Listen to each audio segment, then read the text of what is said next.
বিশ্বাস করবি না, এক গরিব মহিলা 5,000 টাকা লোন নিয়ে এখন নিজের দোকান চালায়। এটাই তো মাইক্রো ক্রেডিট ভাই। কিন্তু কে শুরু করেছিল এই পাগলামি? ব্যাংক কি এমন ওই ঋণ দেয় নাকি? একজন লোক করেছিল, যার চিন্তাটাই ছিল পাগলের মতো। কে? ডক্টর মোহাম্মদ ইউনুস। ওই নামটা তো শুনছি। শুধু শুনেছিস? সেজন্যই সে পেয়েছে নোবেল শান্তি পুরস্কার। হোয়াট?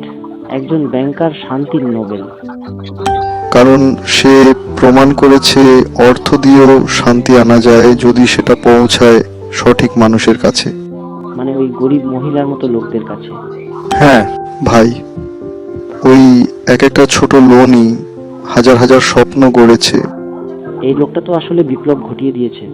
তাই তো বলি, নাম জানলে হবে না, গল্প জানলে গর্ব করবি।